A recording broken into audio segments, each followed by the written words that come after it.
केबे आपण अनुभव करिछंती कि जेतेबेले सबु किछि ठीक चालू थाए सेतेबेले हठात जीवन एक परीक्षा नहीं थाए। मनरु मात्र गोटिए प्रश्न उठे, भगवान काहींकी परीक्षा नेउछंती?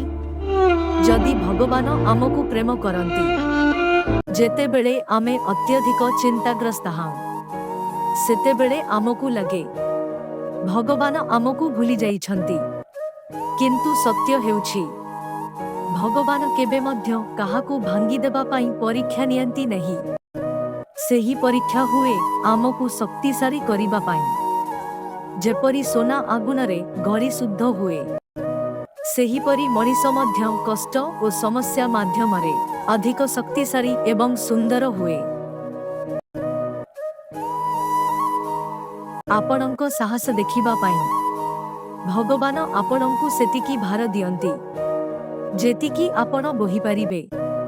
केबे केबे परीक्षा आसे कारण आपण प्रस्तुत अछंती, किंतु आपण निज उपरे भरोसा करू नाहंती।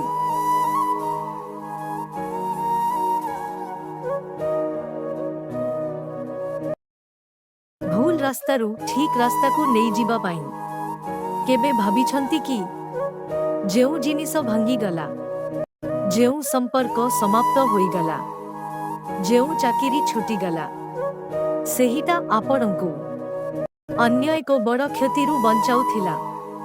भगवान जहा नियंती सेहा ताहाठारु भल देबा पाई नियंती।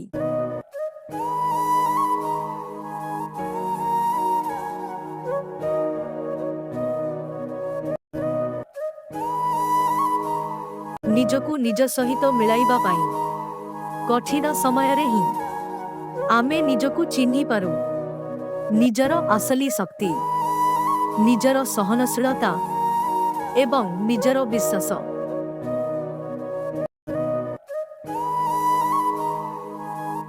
परीक्षार अर्थ शास्ति नुहे, मने रखंतु।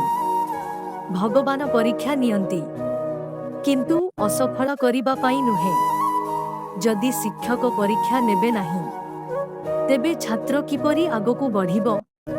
सेहीपरि जीवनर प्रत्येक परीक्षा आपणंकु आगामी स्तर पाई प्रस्तुत करे।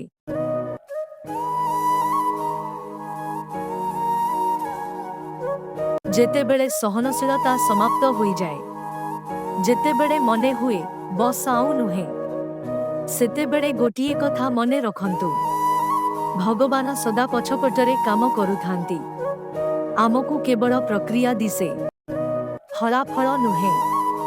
जदि आजी अंधार अछि तेबे बुझी नियंतु प्रभात दूर नुहे।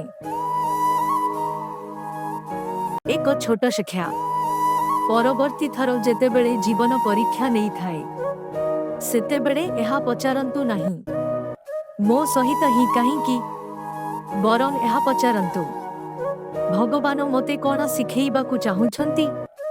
कारण प्रत्येक परीक्षा परे एक नुआ रूप जन्म नेउछि, अधिक शक्तिशाली, अधिक बुद्धिमान, अधिक शांत।